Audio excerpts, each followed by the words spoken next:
जरा दोन शब्द बोला।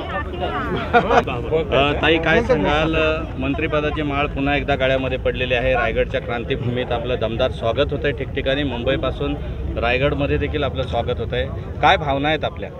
मी राज्याचे लोकप्रिय मुख्यमंत्री देवेंद्रजी फडणवीस साहेब, उपमुख्यमंत्री आदरणीय एकनाथजी शिंदे साहेब आणि आमचे नेते पक्षाचे राष्ट्रीय अध्यक्ष उपमुख्यमंत्री अजितदादांचे, त्याचबरोबर पक्षाचे आमच्या वरिष्ठ सन्मान्य प्रदेशाध्यक्ष तटकरे साहेब असतील, आमचे राष्ट्रीय कार्याध्यक्ष प्रफुल्ल पटेल साहेब असतील, मंत्रिमंडळातील सर्व सहकाऱ्यांचे मनापासून आभार मानते। मुख्यमंत्री आणि दोन्ही उपमुख्यमंत्र्यांनी महायुतीच्या मंत्रिमंडळामध्ये मला पुन्हा एकदा काम करण्याची संधी दिली, त्याबद्दल त्यांचे मनापासूनचे मी या ठिकाणी आभार मानते।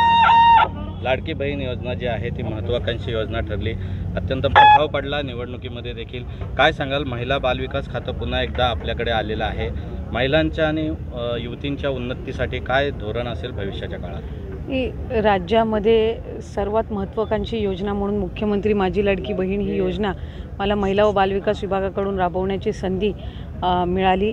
पुन्हा एकदा या खात्याची मंत्री म्हणून काम करत असताना महिलांसाठी, बालकांसाठी, तरुणांसाठी, तरुणींसाठी, युवतींसाठी अधिकाधिक काम करण्याचा प्रयत्न या विभागाच्या माध्यमातून माझा राहील। एका बाजूला लाडकी बहीण असेल, लेक लाडकी असेल, अशा योजना तर सुरू राहणारच आहेत, पण त्याचबरोबर महिलांसाठी, बालकांसाठी विशेष असे उपक्रम पुढच्या कालावधीमध्ये माझ्या अंगणवाडी सेविका असतील, मदतनीस असतील, इतर अनाथ बालकं असतील, या दृष्टिकोनातून काम करण्याचा प्रयत्न हा राज्याचे मुख्यमंत्री आणि दोन्ही उपमुख्यमंत्र्यांच्या मार्गदर्शनाखाली माझा राहील। महाविकास आघाडीमध्ये असताना, एक संघ असताना पालकमंत्री पदाबाबत मोठा संघर्ष आणि तिढा निर्माण झाला होता, त्यानंतर पालकमंत्री उदय सामंत यांच्याकडे जबाबदारी देण्यात आली होती। आता पुन्हा एकदा रायगडच्या पालकमंत्री पदाकडे महाराष्ट्राचं लक्ष आहे।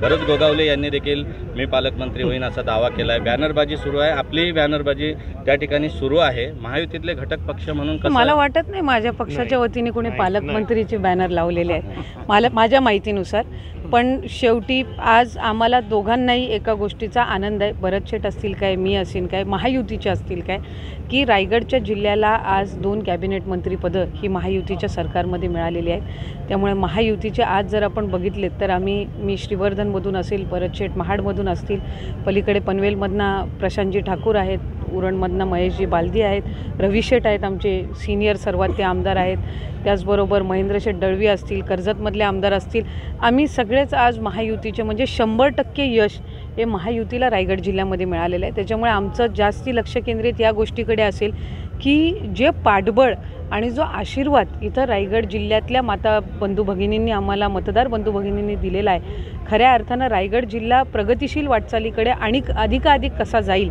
या महायुतीच्या कार्यकाळामध्ये हा आमचा प्रयत्न राहणार है। आप मंत्री होने के बाद पहली बार रायगढ़ जिला में आए हो, कार्यकर्ते जो जगह पे हो रहा है, क्या कहेंगे, किस प्रकार, क्या भावना है आपकी?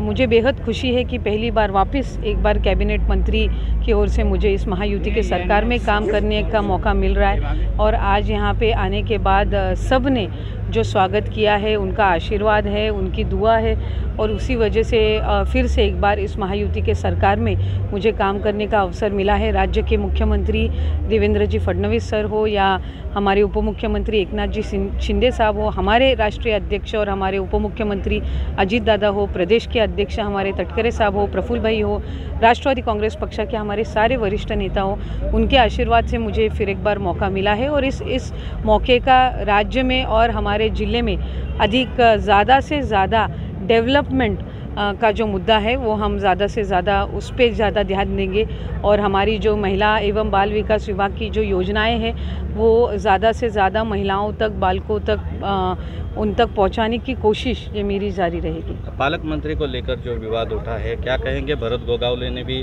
दावा किया है कि मैं पालक मंत्री बनूंगा, 6 जो विधायक है उनका मुझे पाठिंबा है। नहीं, विवाद या कोई हमारा कुछ आपसी झगड़ा या कुछ मतभेद है नहीं, वो आज कैबिनेट मंत्री के तौर से उन्हें उनके पार्टी ने मौका दिया है, मुझे मेरी पार्टी ने मौका दिया है। हमारे लिए सबसे महत्वपूर्ण बात ये है कि आज महायुति को जो यहाँ की जो जनता ने जो सपोर्ट दिया है, आज वो मंत्री है, मैं भी मंत्री हूँ, और रायगढ़ जिले को 2 आज कैबिनेट मंत्री मिले हैं, तो हमारा यही ज़्यादा से ज़्यादा प्रयास रहेगा। हम 7 आमदार आज यहाँ से चुन के आए हैं विधायक, हमारा यही प्रयास रहेगा कि हमारा जिला आगे जाना चाहिए और इस बात पे हम ज़्यादा से ज़्यादा ध्यान दे रहे हैं। पालक मंत्री के बारे में जो है वो हमारे जो वरिष्ठ 3 नेता हैं वो उस बारे में जो भी निर्णय लेंगे वो हमें मान्य ही होगा और हमारा प्रयास तो यही रहेगा कि हम मिलजुल के 7 जन जो है वो ज़्यादा से ज़्यादा हमारा डिस्ट्रिक्ट जो है वो आगे लेके। मेरा एक आखिरी सवाल है, जेडपी अध्यक्ष भी आप थी और अभी पालक मंत्री का भी एक्सप्रेस आपको रायगढ़ के रहा है। पालक मंत्री का अगर आपको चांस मिलता है तो कैसे रहेगा, क्या कहेंगे? मुझे लगता है कि पालक मंत्री का मौका किसी एक को ही मिलने वाला है, लेकिन मंत्री तो हम दोनों भी है और मंत्री तो हमारा मंत्रिमंडल आज अगर आप देखें तो आदरणीय हमारे मुख्यमंत्री है, दोनों भी उप मुख्यमंत्री है और उसके अलावा हम तकरीबन 37-38 जन है। तो हमारा तो सबका प्रयास यही रहेगा, या फिर मुझे जो पिछले 7-8 साल का एक्सपीरियंस जो प्रशासन में काम करते हुए है, तटकरे साहब का इतने सालों का एक्सपीरियंस है, मेरा तो यही प्रयास रहेगा कि जो भी आज मौका मिला है, मंत्री का होने का भी मौका मिलना ये भी कोई छोटी बात है नहीं। तो फिर एक बार ये मौका मिला है तो मेरा तो प्रयास यही रहेगा कि जो हमें मौका मिला है, जो हमें रिस्पॉन्सिबिलिटी दी गई है, उसमें 110% हम कैसे दें, यही मेरी तो कोशिश रहेगी। रायगड जिल्ह्याचा अध्यक्षपद आपण भूषवलेलं आणि पालकमंत्री पदाचा अनुभव देखील आपल्याला होता, मात्र आता सध्या जे आहे ते पालकमंत्री पदाची जर संधी वरिष्ठांनी दिली तर कसं त्याचं सोनं करता? मला वाटते आपण फार पालकमंत्री पद ते एक पद आहे, शेवटी मंत्री म्हणून आम्ही सगळेच जण काम करत आहोत। मंत्री म्हणून आम्ही काय काम करतो ही जबाबदारी आमच्या सगळ्यांसोबत जास्ती प्रमाणामध्ये आहे। आज महायुतीचे आमचे तिन्ही जे नेते आहेत, फडणवीस साहेब असतील, शिंदे साहेब आहेत, आदरणीय अजितदादा आहेत, यांच्या नेतृत्वाखाली आम्ही सर्वच मंत्रिमंडळ काम करत आहोत आणि आमच्या सगळ्यांची प्राथमिक जबाबदारी हीच असणार आहे की आपापल्या जिल्ह्यामध्ये आणि राज्यामध्ये आम्हाला ज्या आज विभागाची जबाबदारी दिलेली आहे ती अधिक चांगल्या पद्धतीनं आम्ही राबवणं।